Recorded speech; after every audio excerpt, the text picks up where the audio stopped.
They made me sign one last non-disclosure agreement before I left Langley. It was more of a formality, really. A reminder that I'd die with what I knew.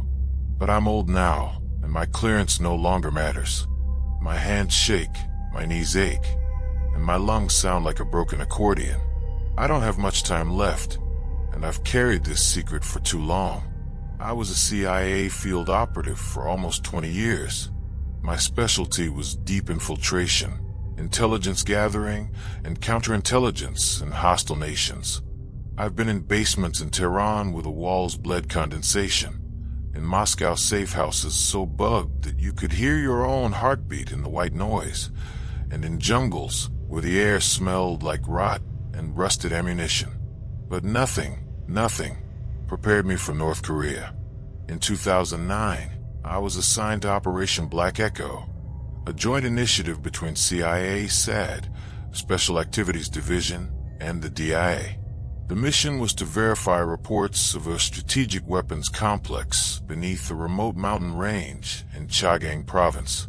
The intel came from a Chinese defector who claimed that the North Koreans weren't just developing nukes, they were experimenting with something outside the bounds of physics. We dismissed it as hyperbole. North Korean defectors often exaggerated, but the satellite imagery was strange. Thermal scans showed intense heat signatures deep underground, yet there were no visible entrances, ventilation shafts, or surface facilities.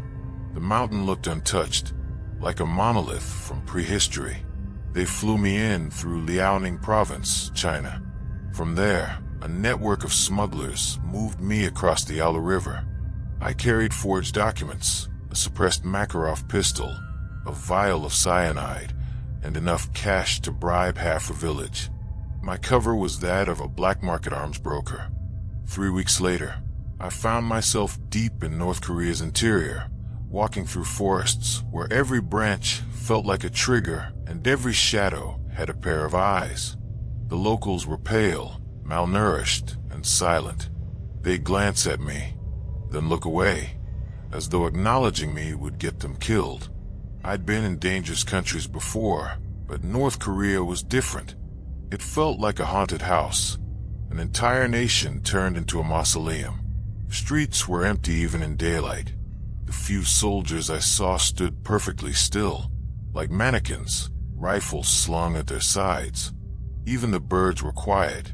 The air smelled faintly metallic. I told myself it was just industrial pollution drifting from somewhere upwind. But deep down, I already knew something wasn't right. I met my handler at a safe house near Kangi, a two-room hut with boarded windows. His code name was Choi, but his real name was probably something else. He was a wiry man in his 40s, with hollow cheeks and a scar running down his jawline like a crooked stitch. He didn't smile. "You shouldn't be here," he said in a whisper, sliding a steaming cup of barley tea across the table. "They know." "Who knows?" I asked. "Everybody. That was North Korea for you. Paranoia as a survival instinct." He laid out a rough map, hand-drawn in pencil. The complex, if it existed, was deep in a restricted zone beyond a checkpoint guarded by Korean People's Army, KPA, Special Forces. It would take at least 2 days of hiking through unmarked trails. We moved at night, sleeping in abandoned farmhouses and animal sheds. The countryside was a graveyard of forgotten villages, skeletal houses, rusting tractors, propaganda posters peeling off cracked walls. Most of the homes were empty. Some had signs of recent occupation, cold fires, beds made with military precision, but there were no people.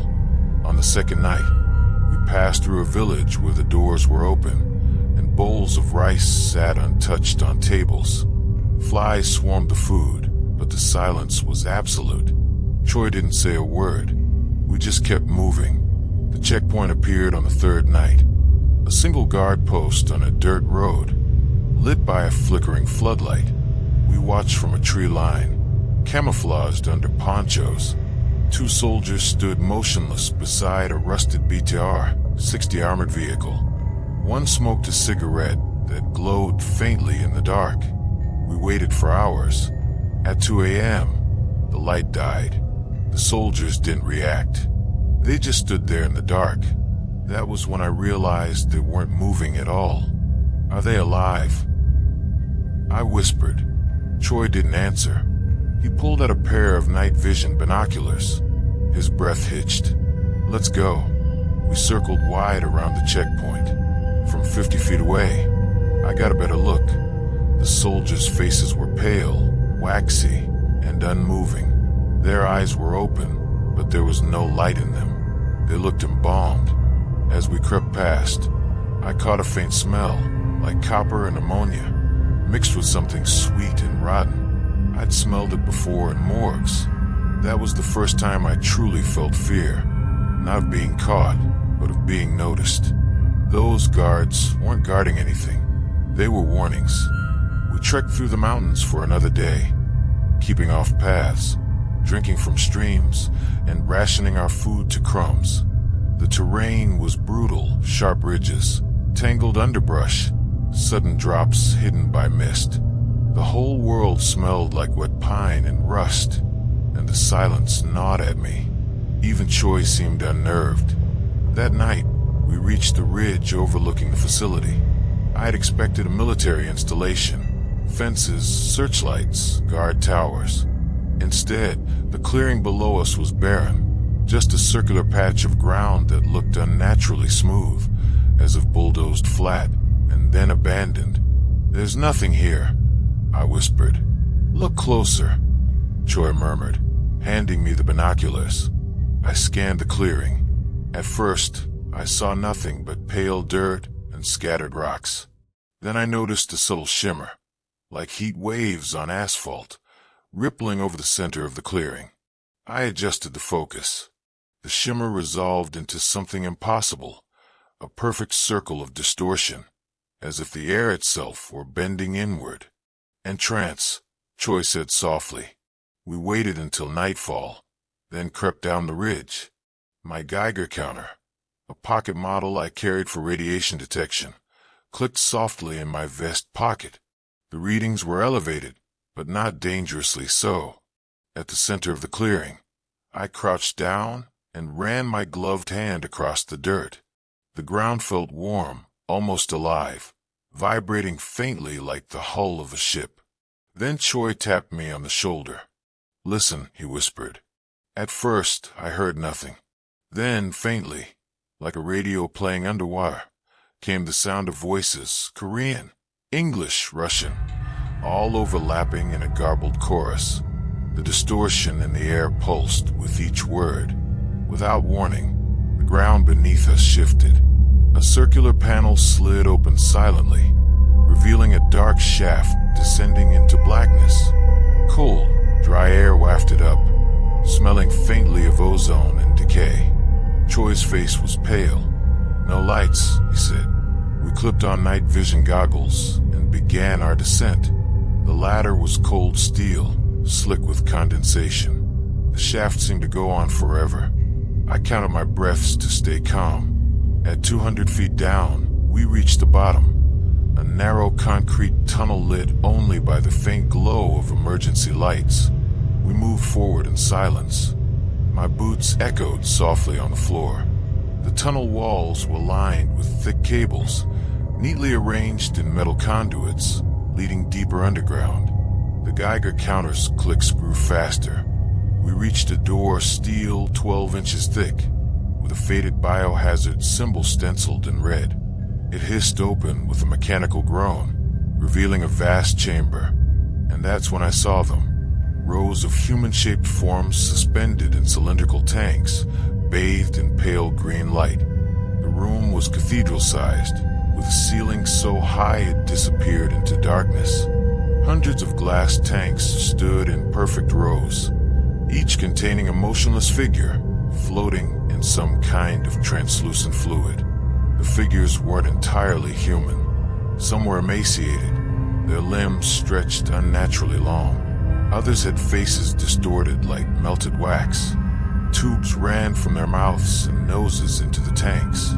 Their eyes were open, but there was nothing behind them, just glassy orbs reflecting the pale light. Troy trembled beside me. "They're alive," he whispered. I stepped closer to one of the tanks. The being inside had no hair, no fingernails. Its chest rose and fell slowly, unnaturally slow, like a metronome ticking at half speed. My breath fogged the glass. Its eyes followed me. We moved deeper into the vault, past row after row of these abominations. Some tanks held animals, dogs, pigs, even birds, all altered in grotesque ways. One tank contained what looked like a wolf with human eyes. At the far end of the chamber, we found a control station. An array of old Soviet-era consoles, mixed with advanced equipment I didn't recognize. Oscilloscopes flickered, and banks of reel-to-reel machines spun endlessly. A large monitor displayed a live feed of a waveform, a constant, oscillating hum. "This isn't nuclear," I murmured. "It's something else." Troy ran his hand over a keyboard, pressing a few keys. A log file appeared on the screen, filled with Korean text. My Korean wasn't perfect, but I could make out enough. Cognitive resonance testing. Subject memory integration. Phase synchronization. "They're experimenting on their own people," I said, bile rising in my throat. Troy's hand shook as he pointed to another line of text. "Subject retains connection to original consciousness." I didn't understand. What does that mean? Before he could answer, every console in the room flickered. The humming sound grew louder, vibrating through the floor. One of the tanks near us began to bubble violently. I turned just in time to see the figure inside jerk its head forward, smashing against the glass. Cracks spiderwebbed across the tank. "Move," Troy hissed. We sprinted back toward the tunnel, but the hum became a deafening wail, and the entire vault seemed to come alive. The tank shook violently. The distorted figures inside thrashed against their restraints, mouths opening in silent screams. The lights flickered, and a voice, calm, mechanical, and monotone, echoed through the chamber in Korean. "Phase breach imminent. Containment compromised." A tank shattered behind us. I caught a glimpse of something crawling out, a naked, eyeless creature dragging itself across the floor with elongated arms. Its jaw hung open far wider than it should have. We didn't look back. We just ran. We sprinted down the tunnel, boots splashing through puddles of condensation. The sirens weren't blaring. There were no alarms in the traditional sense, but that low mechanical hum followed us, building like pressure in my skull. I risked a glance back. The vault door was sliding shut, heavy and deliberate, like the lid of a coffin. We didn't stop running until we reached a junction.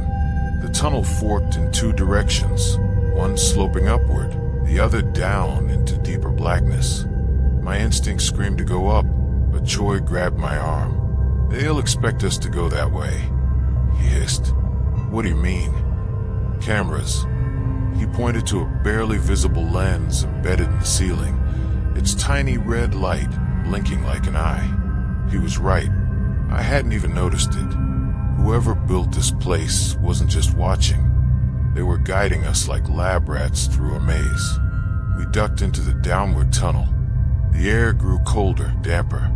The walls changed from smooth concrete to rough-hewn stone, as if this section had been dug by hand, or something worse. After 10 minutes, we stumbled into another chamber, this one smaller. A single desk sat in the center, covered with outdated radio equipment. Dust coated everything. A broken chair lay on its side. Troy crouched over the radios, flipping switches. Most were dead, but one crackled faintly to life. Static filled the air, followed by a voice speaking in rapid Russian. Then, without warning, a second voice cut in, this time in perfect English. "Agent Miller," it said. My blood ran cold. "You're out of position." I froze. No one knew my real name here, Not even Choi. Who are you? I demanded. The voice chuckled softly. It was human, but wrong flat, like an old recording. You shouldn't have come. They're awake now. The line went dead. Choi yanked the plug from the wall. We have to leave, he said. We moved quickly, but I couldn't shake the voice. It hadn't been surprised to find me here. It had been waiting. As we pressed deeper, the tunnel widened into a cavern. Old Soviet banners, tattered and mold-stained, hung from the walls. Crates stamped with Cyrillic lettering were stacked in neat rows, untouched for decades. One crate had been pried open. Inside were dozens of reel-to-reel tapes, each labeled with handwritten dates ranging back to the 1960s. I picked one up. The tape felt brittle, as if it would crumble to dust. The label read, Project Omega, Phase 1. Something rustled behind the crates. We froze. A whisper echoed through the cavern, not from any throat, but from everywhere at once. Stay.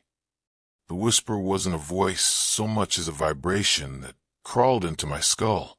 Choi dropped into a crouch, drawing suppressed pistol. I unslung my Makarov, scanning the shadows. The cavern was empty, or it should have been, but something was moving just beyond the reach of our NVGs, something tall and impossibly thin. Left side, I whispered. Choi pivoted, aiming into the dark. The whisper came again. Stay with us. Then it stepped into view. It wasn't one of the distorted creatures from the tanks. This was taller, at least 8 feet, and its limbs were too long, bending at angles that made my stomach turn. Its face was a blur of pale skin and shadow, like someone had smeared its features away. Don't move, Choi breathed. The thing tilted its head, studying us like a curious child. Its movements were unnaturally smooth, like a marionette on invisible strings. My trigger finger twitched. We need to. Before I could finish, it moved. One moment it was standing across the cavern. The next it was right in front of me, faster than anything I'd ever seen. I fired point blank. The suppressed shots cracked in the silence. The creature staggered, then straightened, unfazed. It reached for me with a hand that wasn't a hand at all, but a mass of writhing tendrils. Choi opened fire. This time, the thing let out a sound, a horrible, metallic screech that reverberated in my bones. It recoiled, retreating into the shadows. Go, Choi shouted. We bolted through the cavern, weaving between crates. Behind us, the creature's limbs scraped against stone, like knives on glass. We found another tunnel and sprinted blind, hearts hammering. The whisper followed us, more urgent now. Don't leave. Don't leave. Finally, we burst into another chamber, this one line with old computer servers, humming softly despite their age. A faint blue glow illuminated the room. Where the hell are we? I panted. Choi was scanning the walls, searching for an exit. Soviet tech. They must have built this place during the Cold War. I approached one of the servers. Its screen flickered to life, displaying lines of code I couldn't decipher. A distorted image appeared, a human face, but broken. Pixels rearranged into something grotesque. Then it spoke in English. We are not machines. The screens around the room flickered on, one by one, each showing a different distorted face. Some were men, some women, some not human at all. All of them spoke in unison. Stay. The creature's screech echoed again, closer this time. The room went dark.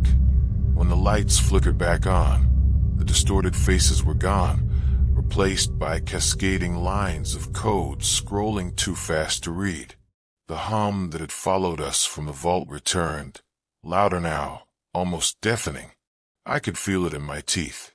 Choi crouched behind a server rack, breathing hard. We're not dealing with people, he whispered. Not anymore. I scanned the room, gun raised. Then what the hell are they? Choi shook his head. Maybe nothing. Maybe echoes. The word hung in the stale air. We moved carefully, avoiding the dead screens, following a faint draft of air that suggested an exit.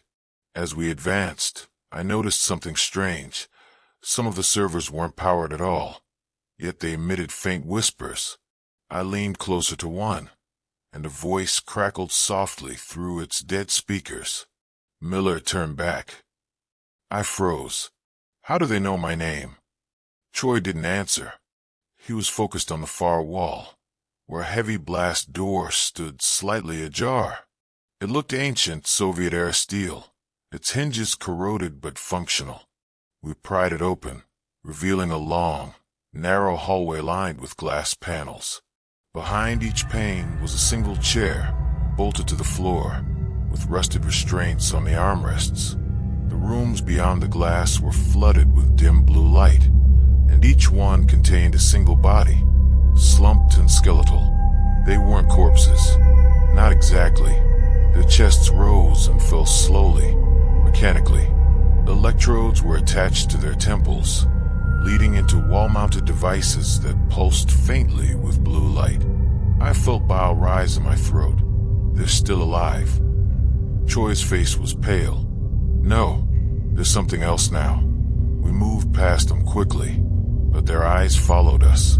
Every single one of them. As we neared the end of the corridor, one of the glass panels fogged over from the inside. A skeletal hand pressed against it, leaving streaks of moisture. The mouth of the figure moved soundlessly.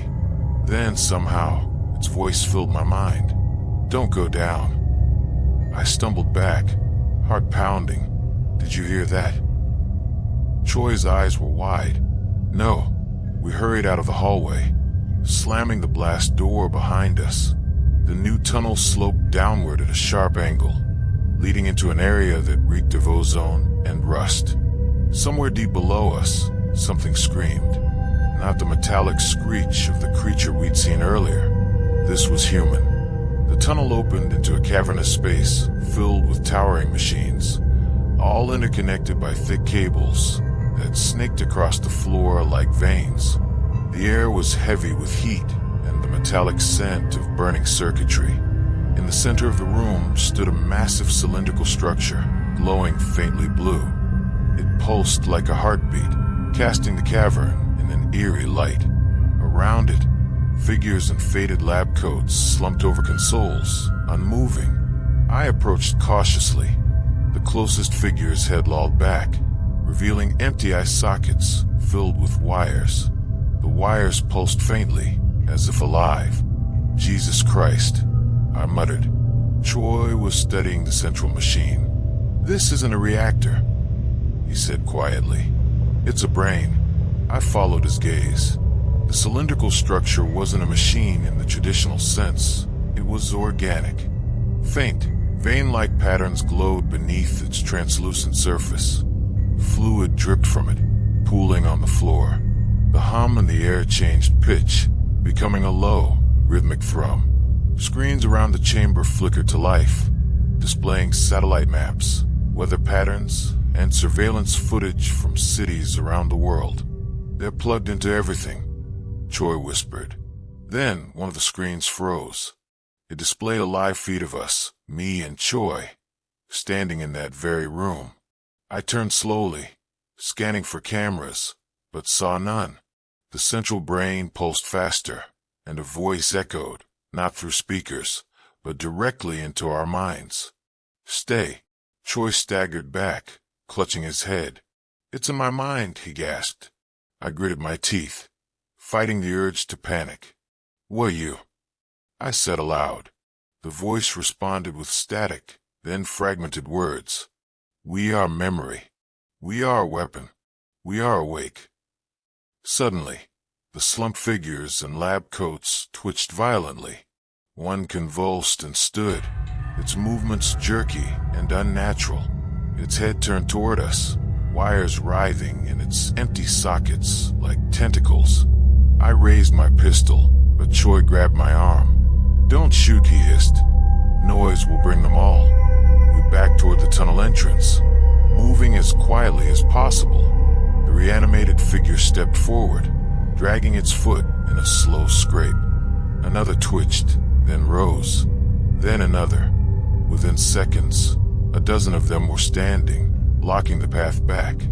"Plan B," Choi whispered, pointing toward a maintenance hatch on the far side of the room. We sprinted, vaulting over cables and ducking under low-hanging pipes. The figures didn't run. They moved like marionettes, fast in short bursts, stopping and twitching before lurching forward again. We dove through the hatch and slammed it shut, plunging into darkness. The hum faded slightly, replaced by the sound of our own ragged breathing. Then came the whisper, soft and close, though no one was there. "You cannot leave." The maintenance hatch led us into a narrow service tunnel, low enough that we had to crouch. The air here was colder stale, carrying the scent of oil and mold. Every 20 feet, dim red lights flickered along the ceiling, barely illuminating the way forward. "We can't keep running," I whispered. "There's no way out of this mountain." Choi didn't respond. His face was pale, sweat running down his temples. He was holding something, a metal keycard he'd swiped from one of the consoles. "What's that for?" "The failsafe," he said breathlessly. "Every installation like this has one." We crawled another 50 yards before the tunnel opened into a small chamber filled with pipes, gauges, and a single console with a heavy switch covered by a cracked glass plate. Stenciled Korean lettering above it read, "Emergency Containment." Choi tapped the keycard on the console. The panel flickered to life, showing schematics of the entire underground complex. Red warning lights blinked over every section we'd passed. "It's worse than I thought," Choi muttered. "They're networked. Not just here. Everywhere. Everywhere." He nodded grimly. "Global comms. Satellites. This place isn't just a lab. It's a brain, and it's already plugged into the world." Before I could respond, a screech echoed through the tunnel behind us. The same creature we'd seen in the cavern was crawling toward us, its limbs bending impossibly to squeeze through the narrow passage. Behind it, dozens of glowing eyes blinked in the dark. "They're coming," I hissed. Choi smashed the cracked glass over the switch. "This'll fry everything in a 2-mile radius," he said. "EMP discharge. But we'll be cooked too." The creature's whispering voice filled the chamber, vibrating in my skull. "We can give you peace. Stay with us." I aimed my pistol at the tunnel. "Pull it." Choi hesitated. His hand shook. "You don't understand," he whispered. "They're not just machines. They're people. Memories. All of them." The creature crawled closer, its faceless head twisting as if it were listening. "We don't have time for this," I shouted. Choi's eyes filled with tears. Maybe they're right. Before he could say more, I grabbed the lever and yanked it down. The console erupted in sparks. Sirens wailed for the first time, deafening in confined space. The tunnel shook violently as the facility's hum escalated into a high-pitched scream. The creature lunged. I fired, emptying the magazine. Bullets tore into its body, slowing it, but not stopping it. Then everything went white. I woke to silence. The air was thick with dust and the smell of burnt electronics. My head throbbed, and every breath sent knives of pain through my ribs. I was lying in rubble. The service tunnel collapsed around me. The emergency lights were dead. "Choi," I croaked. No answer. I crawled through the wreckage, dragging myself toward a faint shaft of moonlight. Somehow, impossibly, I'd survived the EMP detonation. My Geiger counter was dead, my NVs fried, my pistol a useless chunk of metal. I emerged onto the mountainside, the cool night air sharp in my lungs. Behind me, smoke billowed from hidden vents in the ground, carrying the smell of scorched metal and something organic. The mountain was quiet. I staggered downhill, using the stars to navigate. Hours passed. My watch was frozen at 3:17. Just before dawn, I reached a road, cracked asphalt lined with pine trees. I collapsed in the ditch, half conscious. A truck rumbled by, its headlights cutting through the mist. I waved weakly. The driver stopped. The next thing I remember is waking in a safe house in China, IVs in my arms, a doctor hovering over me. They debriefed me for weeks. I told them everything. The vault, the tanks, the voices, the creature, the brain. The analysts listened, poker-faced. Some took notes. Most didn't believe me. The official report labeled it an industrial accident. Operation Black Echo was buried, but I know what I saw. And I know this. We didn't destroy it. The EMP would have crippled electronics. But whatever was inside that brain wasn't just electrical. It was something older, something alive. Since that night, I've heard things. Faint whispers on dead radio stations. Distorted voices and static when I flip through shortwave frequencies. Sometimes, when I close my eyes, I see faces. Not nightmares, but real faces. People I've never met, speaking languages I don't understand. I think those were their memories. All those bodies, all those minds, merged into something vast and hungry. Maybe North Korea didn't create it. Maybe they just woke it up. The world thinks of North Korea as a hermit kingdom, frozen in time. But what I saw wasn't backward or primitive. It was ahead of us, in a way we can't comprehend, melding man and machine, life and signal. And it's still out there. Sometimes, late at night, I'll turn on an old shortwave receiver and just listen. Through the static, I can almost hear them whispering. They're patient, they're curious, and they're learning. The scariest part? They sound more human every day.